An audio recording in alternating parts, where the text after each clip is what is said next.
A very good evening to all my dear friends who are present here today. A very interesting topic, especially very close to me because I particularly have spent almost a decade in this whole area of competitive examination, and I am still associated with it in some or the other capacity. Right now, as Komal Madam has also stated that I have also been a faculty at the State Institute for Administrative Career, which is a government-run body for training aspiring civil servants. I've also been a student of the same. The topic that says that competitive exam preparation and success. The last part is what I think we are particularly concerned about.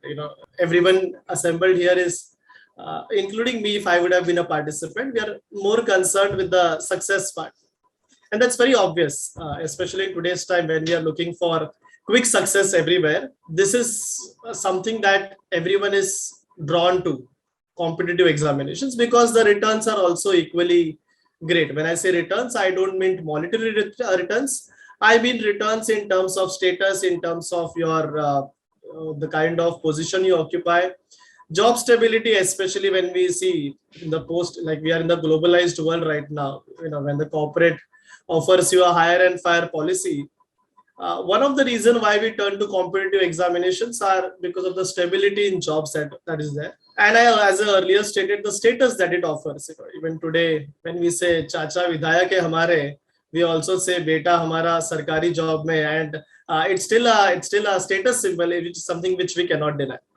And that is why we all are drawn towards this whole gamut, this whole plethora of, I would say it's a whole world of competition, competitive examination. Especially for law, the traditional mindset has been that, okay, either you go to corporate is still, I think, probably a modern mindset, but the traditional mindset means, okay, you have done law, so LLB, so get a sanat, start practicing.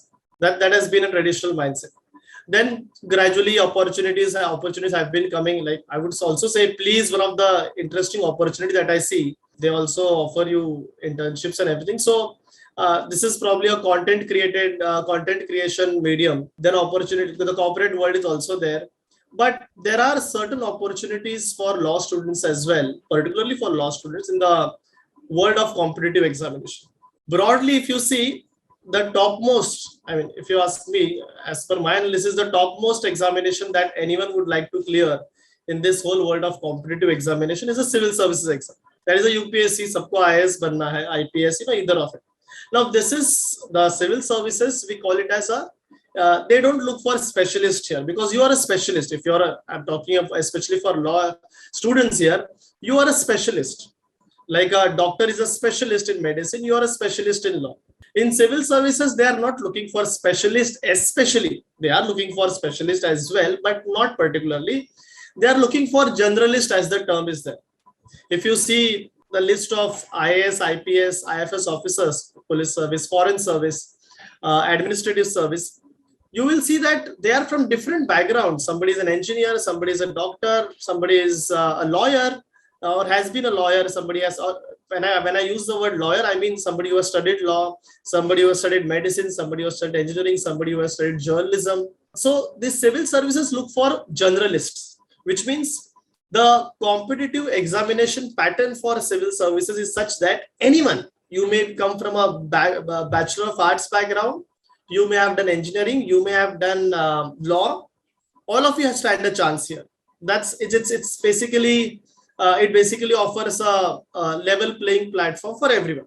And that is one place again where law students can think of making a career. A good number of my students are thinking of making a career in this particular area. And that's like the cream destination, I would say, the top-notch destination if you are in the world of competitive examination.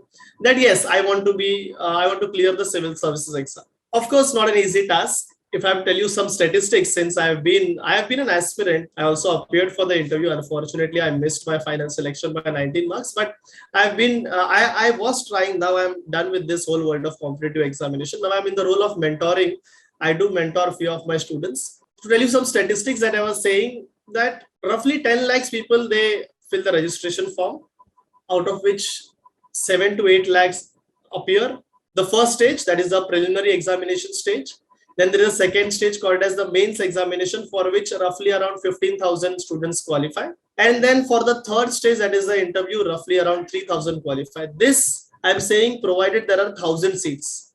Okay. The ratio differs depending on the number of vacancies that are there. If there are 1,000 vacancies, this is the statistic. So from roughly 8 lakhs, we boil down to around 3,000 at the final stage. Definitely a challenging task for sure. If you ask me, this particular journey, those who have genuinely enjoyed this journey would say that this journey has been rewarding. I'm saying this in spite of the fact that I have not cleared my examination, my civil services examination. In spite of that, I would say this journey has been rewarding. One of the reasons why I can confidently speak in front of you today is this journey. So let me tell you one thing to, if you are looking for a takeaway from this whole session, the first takeaway is that if you are a part of this competitive examination world, there are chances that you may succeed, you may fail. Of course, there are chances that these both are the only chances that are there. But there is a 100% chance that you will definitely be a very different human being after going through this process. It not only infuses you with confidence, it also brings in you content, the other C, like we say, I always say this, content and confidence. There are people who may talk with confidence but may lack content, and there are some who may have content but lack confidence. But after going through this process, one thing that I can talk not only based on my experience but also based on my friends' experience, those who have also become officers. I have a good number of friends who have become officers, IAS, IPS, IFS as well, and I see a sea change in them. So that's one thing that you all of you should take a note of, that this process is definitely rewarding. Having said that, going back to the UPSC civil services process, the ratio is very, very dangerous if you ask me. Having said that, it's worth taking the risk, the kind of returns. And when I say returns, I've already stated I'm not talking about monetary returns, but the kind of life that it offers to you is completely different. One simple example I always give this, one of my friend who is an IFS officer now, is posted in Spain, I suppose, right now. He had done BSc Maths with a KT in the final year. Used to stay in Badlapur, used to travel all the way till CST every day for almost 6-7 years. In his final attempt, he cleared civil services, became an IFS officer, and today he's living in Spain. I mean, to bring a rhetoric from Badlapur to Spain, I think that's a very different ball game altogether. The junior brother of UPSC is MPSC. Okay, the state level civil services examination. Again, a generalist exam. But MPSC also conducts certain specific examinations. For law students, again, this is a very good opportunity. You become a deputy superintendent of police. That's a topmost exam I'm talking about, the topmost post, or you become a deputy collector. The perks here again are good. When you become a Sarkari officer, again, you are a class 4 officer. You are leading a district. But again, I use the word junior or a younger brother of UPSC because naturally it's a state level examination, and compared to UPSC, the post that you get out of MPSC, it's definitely a junior post, but again a class 1 post. Then there are other examinations that MPSC conducts. That is, you have section officer, you have desk officer. These are grade 2 or class 2 post, but again, you get a job in Mantralaya. A good job, I must say. Again, a very generalist exam, no specific condition or no specific qualification needed in terms of legal qualification for these exams. After this comes the niche area for lawyers, or I'll not use the word lawyers, for law graduates. Let me put it this way. That is the JMFC examination, again conducted by MPSC. Yes, Judicial Magistrate First Class, for which naturally the law graduates can only appear. There is an age criteria also, I suppose, which you may check. But what I can tell you is paper pattern again here is where they have 2 papers of law, which also includes one particular paper also includes essay, and one particular there is an interview followed by this. So 100 marks, 2 papers, 100 marks each, and followed by 50 marks interview. That's your stepping stone into judicial. Then you also have JAG, that is Judge Advocate General branch, again, which requires that you have a sanat with 55%. That is the age criteria is when you have to be the upper limit is 27 years. And then once you fulfill this basic criteria, there's an examination conducted properly by the defense way, including a fitness test, and that's how you get selected. However, this is our, when I ask my students, when I ask my law students, what are the opportunities that generally The opportunities that they tell me is these: JMFC, UPSC, NPSC, JAG, Max to Max. These are the traditional opportunities, I would say. There are other opportunities too. Like, I believe that whichever area, like right now we are speaking virtually, there is a law for this as well. Like, what if I defame someone right now? There's an IT Act in place. Let me remind you of the IT Act.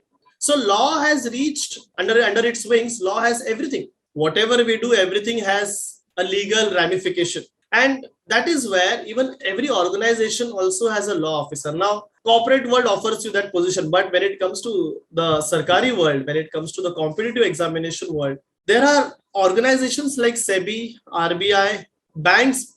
Banks itself is a huge, I mean, it's a huge empire altogether, nationalized banks. You have regulatory bodies, like I said, SEBI, you have RBI, which again requires two kinds of people. Like, there are two kinds here which they require. One is a generalist again. Like in SEBI, you can become an officer. Anyone can become an officer.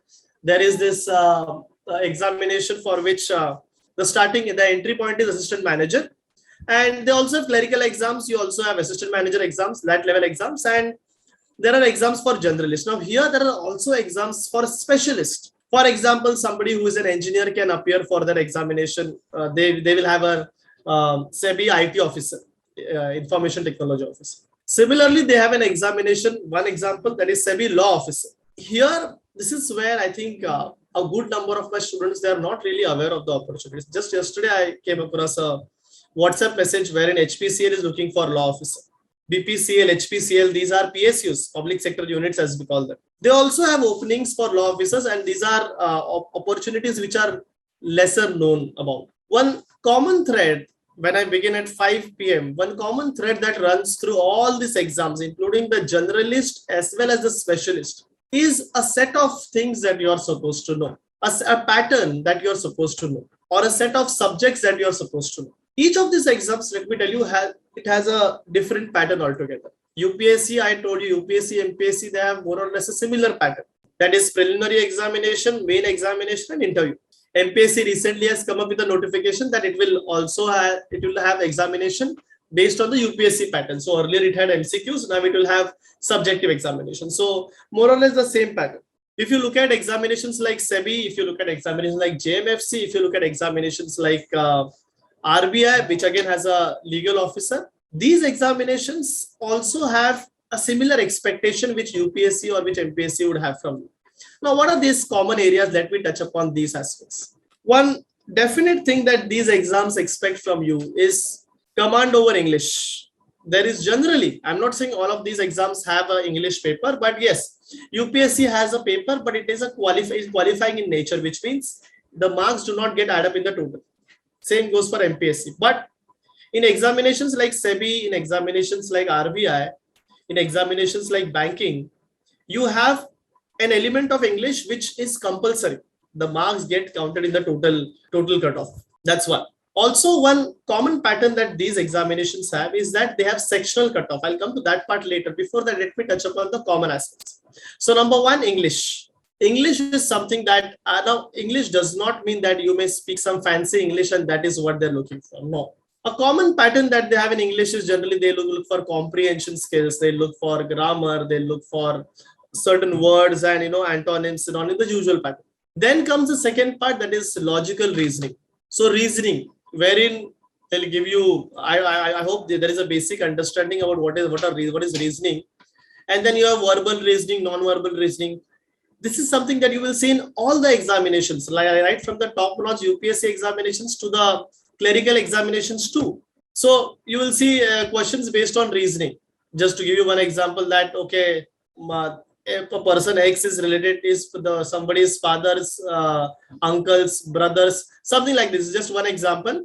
Or you have this figures given, and which is the next figure. You have numbers given, which is the next number. This is reasoning, and this is again something that is there in all the examinations. Be it UPSC also has a paper in the preliminary stage which is called as CSAT, which has reasoning, which has maths, a little bit of maths. Maths again is not something that is there in all the examinations, but yes, a little bit of basic maths, basic quantitative aptitude as we call it. So English, reasoning, a little bit of maths, and most importantly, your current affairs. Current affairs and GK. There's a difference between the two. GK is a traditional general knowledge, which is the highest peak and which is the tallest peak and which is the largest river, which is the biggest state. So these traditional questions. And then this is the static part. We say that this is not going to change. If something is the highest peak, unless there is some major change due to global warming, probably will have a newer peak. Otherwise, the peak is not going to change. That's the static part. The dynamic part is the current affairs. Current affairs is your day-to-day knowledge, day-to-day issues that we see around us. What is the source? Newspaper. I would never suggest news channels in current times, but yes, newspapers at least. There are certain dedicated websites for it. I will also name few of them. There are good portals for it, and generally the standard newspapers that are recommended are the Hindu or the Indian Express. You can read there not only the news but also the analytical columns. A standard mistake that many make, especially in this whole dynamic world of current affairs, is what to read and how much to read. How much is enough is the question. Like for example, if we are talking about reasoning, there are certain set patterns that this is one kind of question, this is the other kind of question. And if you analyze the question papers over a period of time, which is very important, by the way, I'll come to that part too later, you will realize that there is a set pattern, there is certain weightage for a certain type of questions. But when it comes to current affairs, there is no fixed pattern. They may ask certain questions from history, they may ask certain questions from geography, they may ask certain questions, even current affairs led to geography, by the way. They may ask you, for example, recently I'll just give you a small example that came to my mind now. Recently, our Prime Minister visited the G7 summit. I don't know if you are aware of this, but this is just one of the many current affairs that you're supposed to be aware of if you are in the world of competitive examination. To each of his counterpart, that is all the presidents and Prime Minister, he gifted something. He gifted a shawl, he gifted some black pottery to a certain Prime Minister, like I said, shawl to a certain Prime Minister. Now, you might think, okay, how is this of concern to me if I am in the world of competitive examination? And look at the interesting part here. You might think, okay, how is this of interest to me? If the Prime Minister has gifted something, good for them and good for him. But as an aspirant in the competitive world, in the competitive examination world, you should be curious enough to know, okay, this shawl was given. To which state did this shawl? What is the type of art in it? That's how you predict questions. If black pottery was given, what is the history of black pottery? Again, not too detailed. In current affairs, you need to know something about everything. That's what we used to say. You need to know something about everything. Jack of all trades. That's how current affairs work. Now, why? And like I said, it's like, telling you a recipe. A little bit of salt, like a little bit of maths. Okay, quantitative. So the three major areas are reasoning, current affairs, English, and a little bit of quantitative aptitude depending on the type of examination. And if it's a specialized examination, like let's say SEBI law officer or RBI grade B law officer, I don't want you to utilize this session to tell you about the perks that an RBI grade B officer gets, but I want you to go ahead and read. Grade A officer is the starting point, grade B officer is a senior level, and many a times this grade B officer, they reach till deputy governor of RBI. And also the other perks. Like I said, I would not want to waste time there, but I would want you to take a note and read about it. But equally challenging is the examination. Like I said, while the perks may seem exciting, so there, if you are talking about specialist RBI grade B law officer, here you need to know knowledge about law. Now again, what knowledge about law? Each exam, they have a different pattern. So there is no set pattern. Oh, let me read the law of contract, let me read labor law, let me read environmental law, and let me clear this exam. No, that's not how it works. Having said that, there will be a common thread if you analyze each of these exams. Yes, more or less, like law of contract would be more or less there. Something like probably administrative law could be there. Constitutional law could be there. So that is where you will have to go into the details of each examination. SEBI might expect something else, while RBI might expect something else. If there is a bank examination for law officer, that again may expect something else. I would request you to go back and check what each of these examinations expect from. This is about a very broad idea about what competitive examination expects from in terms of content. that you are supposed to be. And again, you may not be good with English, but that's perfectly all right. It's a practice. It comes by practice. Again, when I say English, I don't mean, oh, I speak fantastic fancy English. No, that's not what they expect. They expect that you know to write. They'll also have one more thing that I missed out. There's also a paper of on essay, a general essay writing.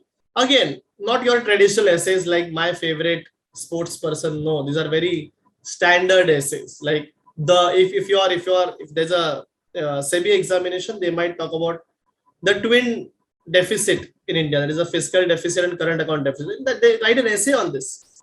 Or if you're appearing for a specialist law examination, they might ask you something from some legal problem, that constitutionality of sedition in India. Right, an essay. The focus is not on checking your flowery language, that how well, oh, I use this word like flabbergasted. Nobody's interested. The focus is on your essay writing is to check, and even in childhood days, that's what it was supposed to be doing, to check the organization of your thoughts. How do you organize your thoughts and how do you present them? So again, so I would say 4.5 elements.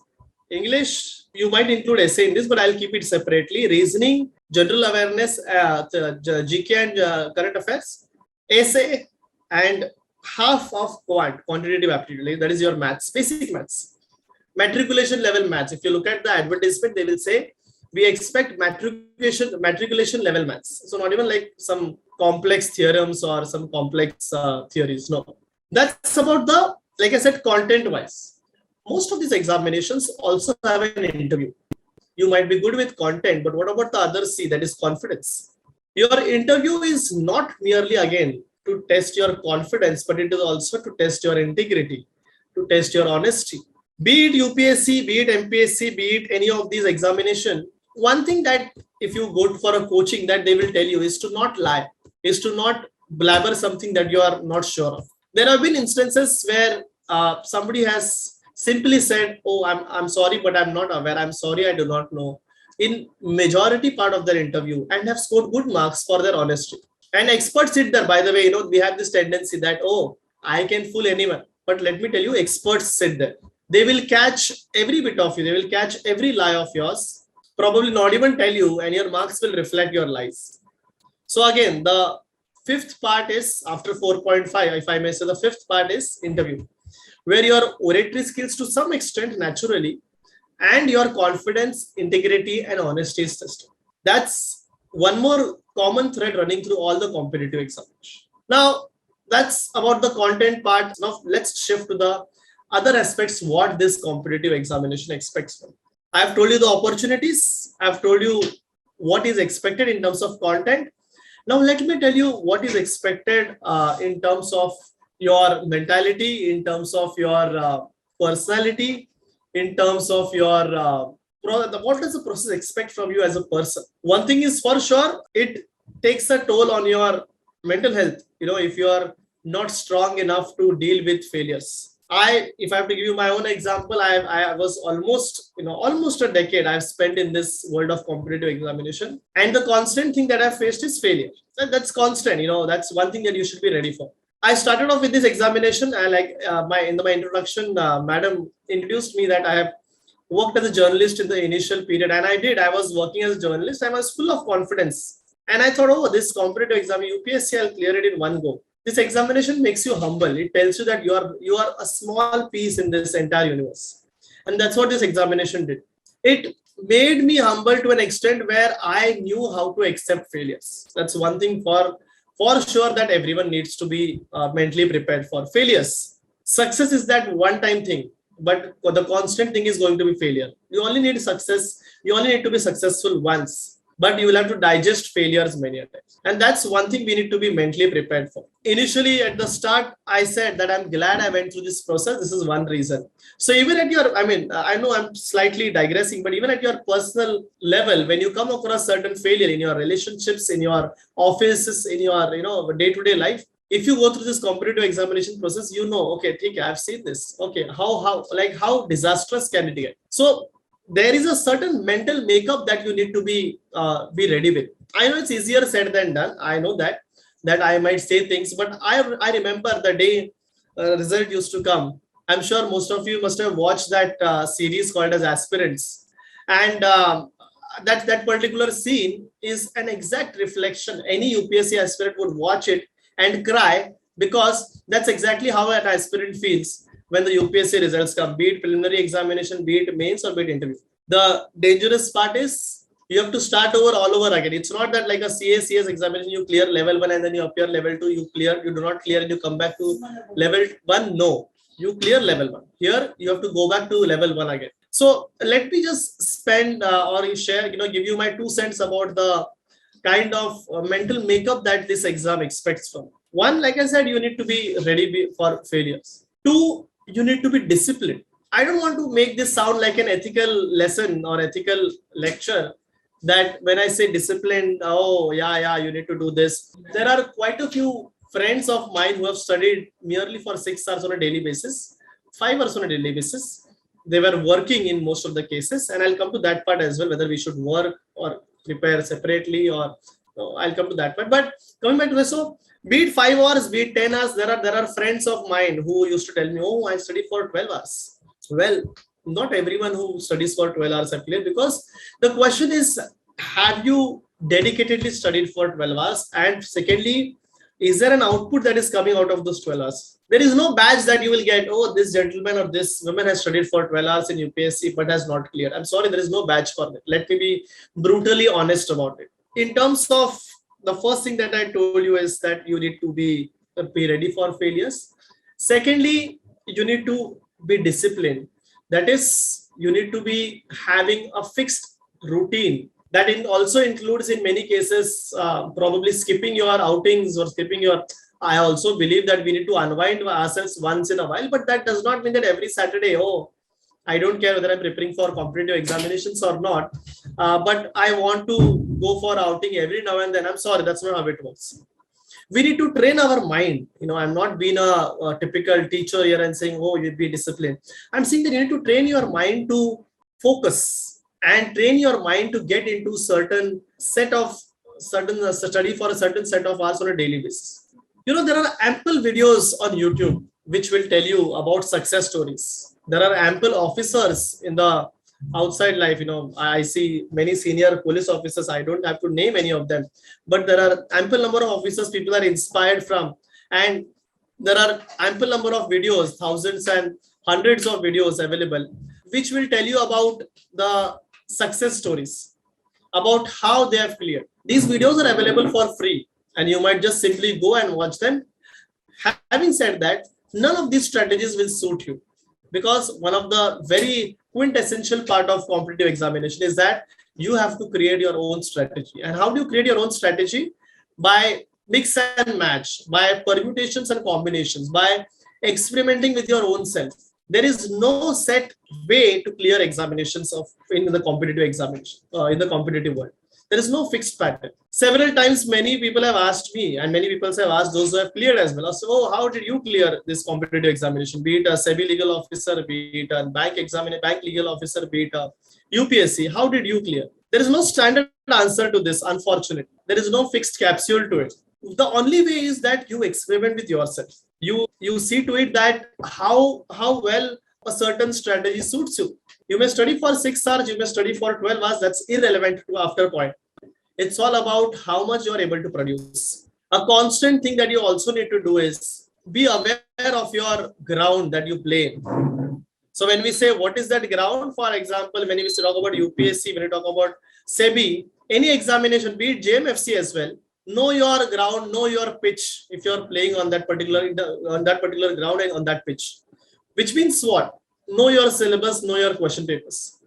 The only way to understand an examination is to analyze the question papers and the syllabus constantly on a regular basis. There are times when I have spent, and I can tell you from my personal example, that you start reading something and you get engrossed so much that you miss the point that, oh, this is not even a part of your syllabus. I'm not saying that you should not indulge in diverse reading.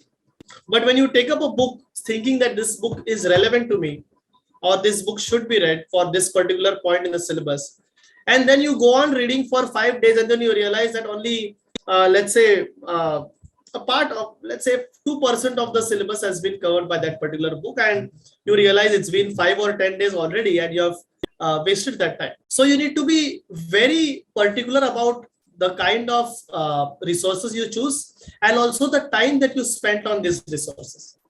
And that also is a part of your stay disciplined wala mantra. So I'll just sum it up that be ready for failures, and failures will keep punching you. Be ready for those punches, be disciplined. One more thing is that when talking about this syllabus and papers is, these are not your standard university examinations. When I say refer these question papers or refer this syllabus, that does not mean the questions get repeated. That could be one misconception probably, that when I said, oh, you should know your paper pattern and you should know your question papers. These question papers or this syllabus is merely a guide. Rarely will you see that, oh, these questions got repeated like university examinations. Law examinations, probably you might clear that way, that you might sit with 10 question papers, previous question papers, analyze them, and these questions get repeated. And okay, if it's constitution, the protection of civil rights act basically is something that gets repeated for 12 months, and it's going to come, and that's how you clear your. But this is not how it works here. These question papers or this syllabus is merely to restrict you to not get diverted, one, and it also will help you in predicting the questions that you can get this year. This is also, like I said, I've spent 10 minutes on this, that apart from the content part of what we need to have, this is something that you need to also be there. When I say stay disciplined, today there are so many distractions, especially for the teenagers. We always say start early. For teenagers, there are so many distractions like social media, for example. There are two ways you can go about it. One, you can completely stay away from social media if possible. And I know that's difficult because you feel that you are FOMO and missing out on things. The other way is to use the social media for your UPSC preparation. So if you see, when I open my Instagram is full of resources like NDTV, resources like the Quint, resources like the BBC, resources like Reuters, resources like Al Jazeera. So when I open Instagram, my timeline is filled with this. Now that is something that I've done during my civil services preparation. But yes, that's something you could do. Even if you're on social media, probably there is some other takeaway that you get while scrolling through your timeline. One major question or one major point that should also be a part of today's discussion is that should you be working while appearing for competitive examination, or should you be simply giving up on everything and just prepare full time? Again, there is no standard answer on this. When I started preparing, I initially for the first 2-3 years, I dedicatedly prepared, and then I realized that I need to have some backup. Today, I'm an academician. I'm a professor, assistant professor. That was my backup, to be very honest. That was my plan B. Glad it worked out that way because I do love teaching. But whether to be a full-time aspirant or whether to be working is completely an individual choice based on many factors, including monetary factors, including how strong is your background. When I say background, when I say monetary background, because after a point, let's say once you are 24, you start preparing at the age of 21, and if there is no success till the age of 24, your parents will start expecting, your relatives will start asking, and it definitely creates a pressure. And this pressure is a problem because once you start studying, you start thinking about these questions that somebody has asked you. Acha, tu kya kar raha hai? I have already started working. I have a package of 8 lakhs. What are you doing? Oh, I'm preparing for competitive examination. And this pressure, in spite of, if you are, there is immense mental resilience. My best wishes to you. But if not, this pressure is something that creates a roadblock in your preparation. So every time you start studying or you start thinking about these questions that come to your mind that your parents ask you, and then you wonder, oh, what should I do? So there are 2-3 ways of looking at it. One way, you create a backup simultaneously. What you should be doing is take up some academic qualification side by side. Let's say you're a graduate in law. Keep doing your LLM. As you prepare for competitive examination, take up LLM.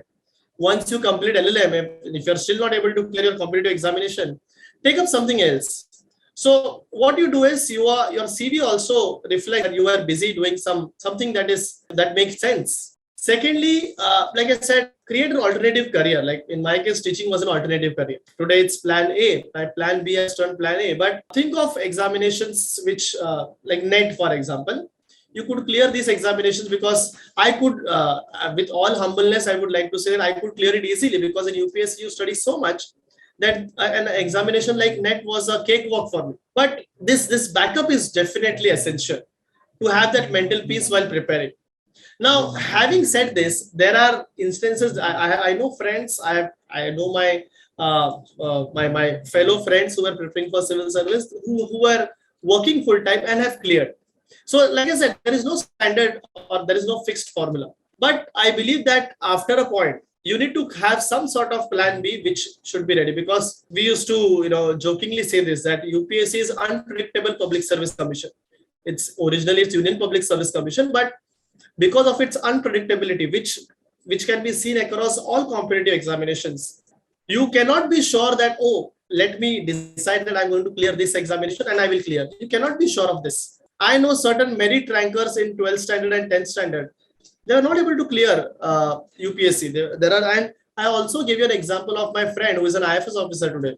BSc Maths with a KT was able to clear. I'm not saying that that's a way to clear, but what I'm saying is that there's a lot of unpredictability in the entire process. Whichever competitive examination you choose, be it JMFC, be it RBI, be it UPSC, there is definitely a lot of unpredictability. There is no set of questions that you will refer and you can expect them in the examination. So that's one thing that I want you to take note of, that whether there is a standard formula, whether you should be working while preparing or whether you should not be working while preparing.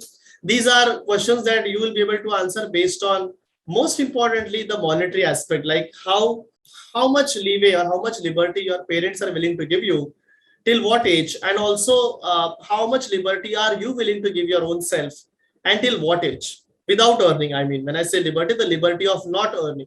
It does get very difficult after an age. I can give you instances. I know friends who after till the age of 28, 29, 30 could not clear and were completely confident about their success, but unfortunately could not clear. I know someone where it took a toll on their mental health, and then had to go through a very difficult process to come out of the entire thing. So my point is that these are very crucial years of our life. These are deciding years of our life, especially 20 to 30. And in these crucial years, if you are when we invest our time in such competitive examination preparation, it's important that you definitely have backup, so that you have some fallback plan, and if the plan A does not work out.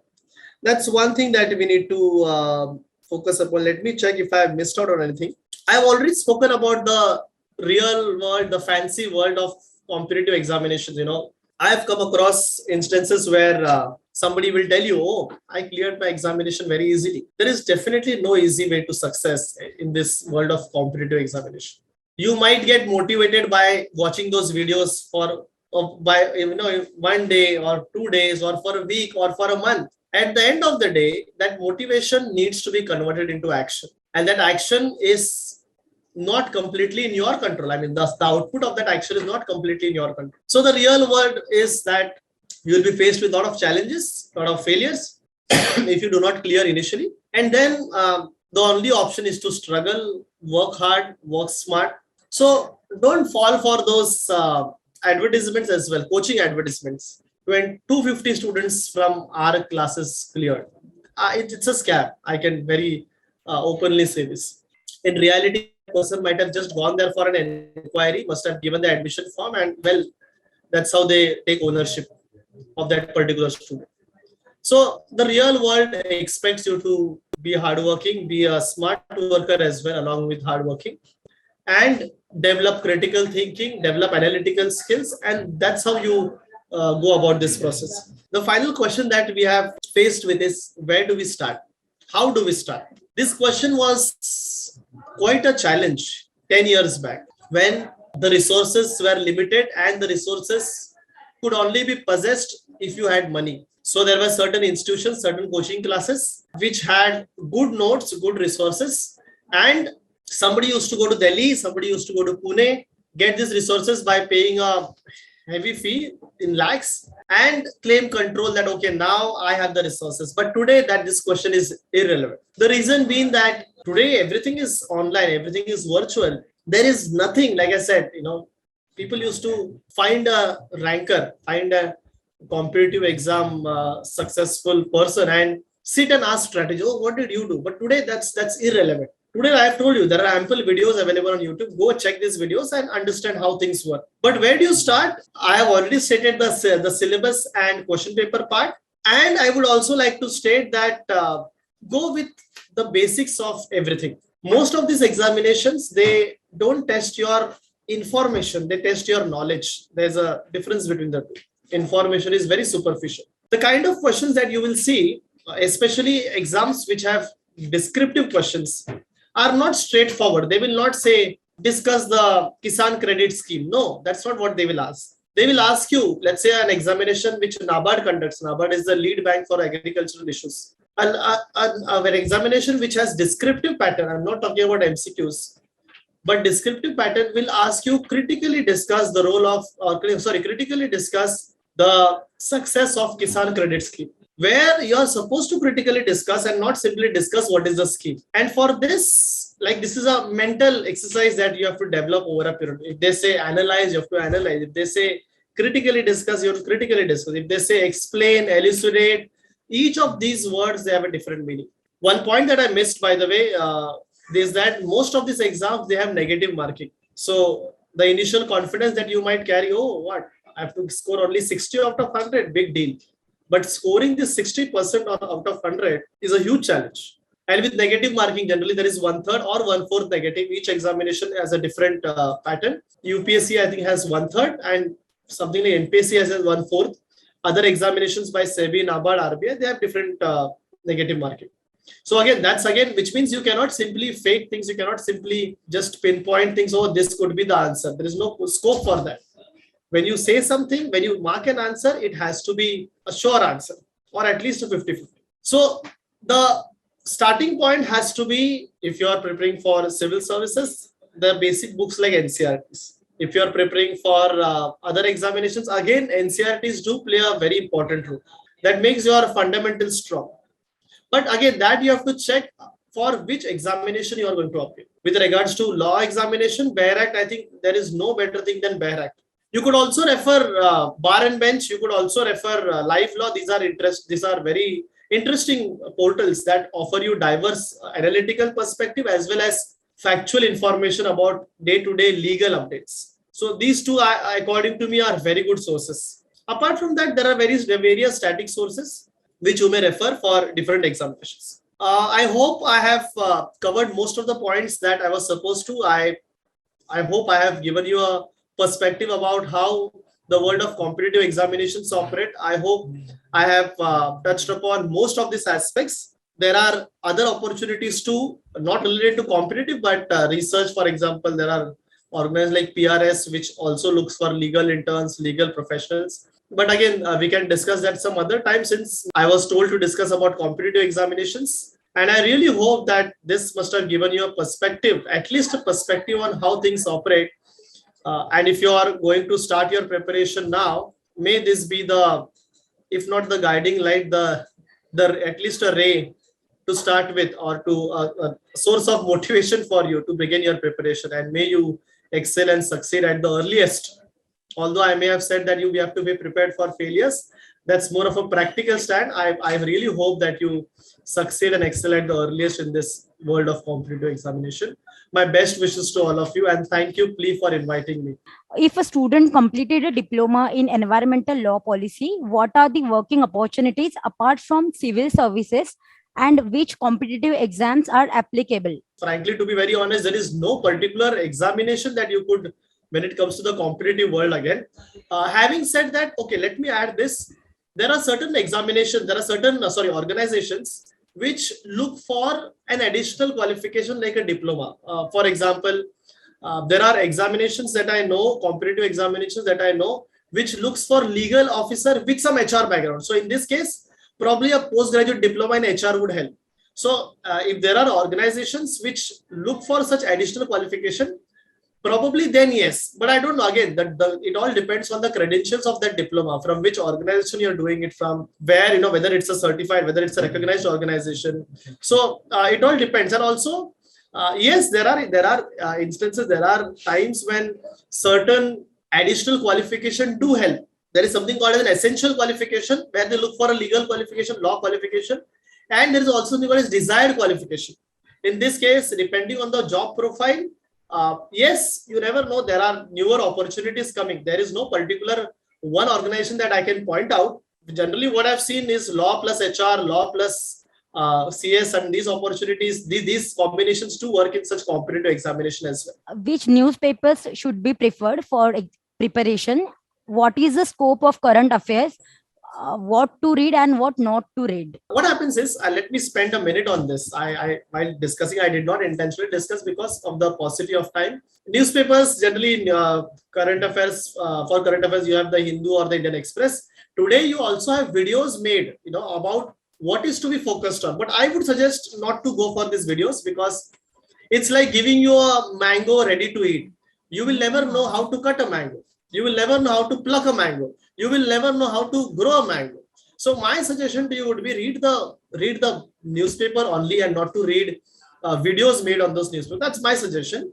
If you have the time, if you do not have the time, go for those videos. What to read is the real question here, and what not to read is the bigger question here. What happens is, when we take up a newspaper, we spend 2.5 hours. Aspirants generally spend this many time, and get into the habit of taking notes out of it. By the way, I may have missed this. What aspirants do, and what I have done also initially, is that you read irrelevant stuff. For example, 5 killed on Mumbai-Pune Expressway. Okay, so what? I mean, it's a very sad thing. I'm not denying that. But is it going to be relevant for you? Is it going to be important for you? Is UPSC or is SEBI or is NABARD, is RBI going to ask a question on that? Absolutely not. We spend 10 minutes reading that news, and that's our 10 minutes wasted. So whenever you read something, when it comes to a newspaper, see how that particular news is relevant to you from your syllabus point of view. And that is where, again, I say syllabus and question papers. This is where syllabus and question papers come into picture. You should know your syllabus so thoroughly that every time you read something, you are able to associate that with your syllabus. Only then that news is relevant to you. And if it's not related to your syllabus, it's irrelevant to you. What opportunities does a company secretary plus LLB students have in government job? Yeah, like I said, there are certain instances, there are certain opportunities where they look for this combination. Now, again, many times they look for a law graduate, fresh graduate plus CS. Many times they look for a law officer with some 2 years of experience. Like I told you yesterday, when I came across this opening in HPCL, I think there was a requirement of 2 years experience in corporate or some institution that you have worked. So these combinations work depending on the opening that is there. There are instances that I've come across where they look for these combinations too, where law plus CS comes into picture. Please share source of study material for NET exam for law students. Today it has become, earlier it was descriptive, and since I think almost 8 to 9 years, it has become subjective. MCQs. Earlier it was descriptive. So there are 2 papers. Okay, I frankly did not refer a particular source. The reason being, like I said, when you study UPSC, it's like an ocean, and NET would be like a river in this ocean which is coming in. So it's a small part of the entire ocean. If what I can do is, I will share with the organizers, I will share certain resources which I find relevant in terms of websites. If you're, let me give you a very general resource. There is one website, that is mrunal.org, MRUNAL, which I used to refer, which not only gives you information, which not only gives you a resource about different competitive examination, including NET, but also gives you resources. Brunal makes videos. It's the name of a person, and he's a male. He's from Gujarat. So he makes good videos, very resourceful. You could use this for NET as well. There is a section in that particular website. Is there any update regarding MPSC conducting exams for the post of additional public prosecutor in near future? I really do not know. I think MPSC would be the best body to answer this. I really do not know on that. Whether they're, because be it any examination, be it additional public prosecutor, be it deputy collector, nobody knows when MPSC will come up with the notification. So unfortunately, unlike UPSC has a very fixed pattern. they declare their annual calendar a year before. That's the kind of professionalism I think you can expect from UPSC. Unfortunately, with regards to MPSC, they have no fixed calendar, and hence it's like when they come up with an advertisement, you have to fill the form. So nobody knows except MPSC as to when they will come up with an opening for that. Unfortunately, I'm sorry, I do not know. Nobody knows rather. What are the pros and cons of a master's of studies in law? There are only pros. When you study something, I don't see a con in it. I've never seen a con in it. I have only seen pros in studying. Masters will give you. There are okay. Let me tell you, there are examinations which expect LLB. If I mentioned earlier as the essential qualification, and desired qualification is LLM. So in such instance, what happens is somebody who has an LLB and somebody who's an LLM, the LLM person has a better chance of getting that job. Also, LLM offers you this backup like I have created of teaching. Not that there are too many openings for faculties everywhere, to be very honest, but yes, that's one option that is there. You could always go into teaching as well, and it will add to your qualification, which could be in some instance maybe a desired qualification, and that could be a turning point in your case. So I would say there is never a con when you study. Keep studying. We do your LM, do your MBA if you want later.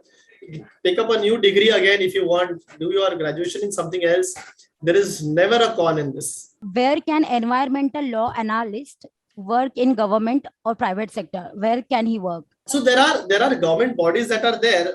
I'm not really aware of their examination process, selection process. When it comes to private sector, I can tell you one environmental law analyst. There is one area where you can definitely contribute is that because environmental law is the emerging thing even today. People might say, oh, space law is emerging, but I would say environmental law is also emerging. The reason being this entire awareness about global warming, climate change, and a lot of things happening around us. One very important area that you could always look for is think tanks. There are various think tanks and NGOs and research organizations who look for such experts, who look for those who have environmental law background. These think tanks, and also international organizations, for example, Greenpeace is an international organization. They look for such people, who have a niche qualification or niche experience like environmental law analyst. So think tanks, NGOs like Greenpeace and organizations are areas where you could definitely look for an opportunity. In case of SEBI grade A law officer, we have to read BEAR Act. So Yes. how to prepare strategy to study BEAR Act in all field, like it includes constitution, arbitration law, company law, etc. I have stated this earlier as well. There is no fixed strategy for anything. The only strategy is you go through previous year's question papers, look at the kind of questions that they expect. See, each exam, again, like I've stated, has a very different expectation from the candidates. Certain exams would expect certain sections, like the section number, section 8 or section 9, while certain examinations may expect some analytical knowledge from you. That section 8 stands for 4 options. So the only guide, I'm not the guide here, frankly. The real guide is the question papers, previous year's question papers. What kind of questions have they asked? What kind of questions can you expect reading those questions? So be it law of contract or be it arbitration or any kind of law, constitution, what are the type of questions that they have asked is the best guide to know what kind of questions they will ask. And that's how, be it BEAR Act. BEAR Act did not be just simply read, section wise or article wise, depending on the law that you're reading. Associate it with certain case laws to give you a better understanding. That will also help you remember those sections, remember those particular provisions of law better. So always competitive examination is not about blindly absorbing things. There has to be a context. So get that context in the form of case laws, I would say, especially the major sections, the important sections. And then it is a very better way to remember things, to recollect things, and to produce it when asked in the exam. One participant is BA literature graduate and now in first year of 3-year LLB course.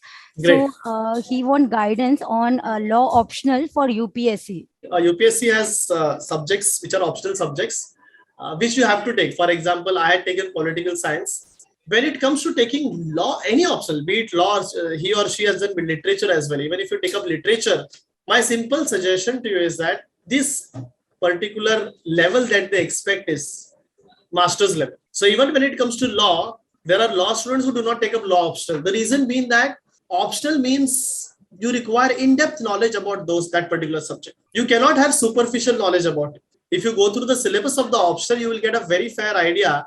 There are 4 sections, 2 papers. Paper 1, section A, section B. Paper 2, section A, section B. Unless you're confident enough to that, oh yeah, I have in-depth knowledge about all of this, I don't think you should take up option. Also, one more particular parameter while deciding your optional is availability of guidance and availability of resources. These are also very important parameters. I might just take up law and then I realize, oh, the kind of resources that UPSC expects is limited for in law, or I do not have the appropriate guidance for this particular option. Then what? Then you're stuck because you need some sort of guidance as well. When I say guidance, I don't mean coaching classes. I mean somebody who has taken up and who can tell you certain things about basics about how to go about it. So not only law, but take up any optional, you better be clear about these 2 things, that is guidance and that is resources. And also remember the fact that this is master's level. So are you sure that you will have this in-depth knowledge? Again, go back to the same 2 things, go back to the syllabus, go back to the question papers, and that's how you will know whether you are in a position to take up that subject as an optional or not. Any concluding remarks for the participants and aspirants from your end, sir? I'll just say, I started with that. I did not intend to demotivate anyone, but this process is mentally very rigorous. Physically it is, but mentally it's very rigorous. You cannot simply read and claim that, oh, I will clear this exam. There is a lot of physical strength, mental strength. Many will tell you, go do meditation, do yoga. It makes sense. It does make sense when you're going through this, because it's a huge battle. You're fighting with multiple things at a time. You're fighting with probably your parents because वो चाहते हैं कि आप करें नहीं करें, आप चाहते हो आप करो. You're fighting with your own self. You're fighting with your friends. You're fighting with a career that is standing in front of you. You're fighting with your dreams. You're fighting with your aspirations. So one thing is for sure, that this is not a game for a weak-hearted. And if you're weak-hearted, you need to make yourself strong. Don't get disheartened if you do not clear. I'll tell you this as well.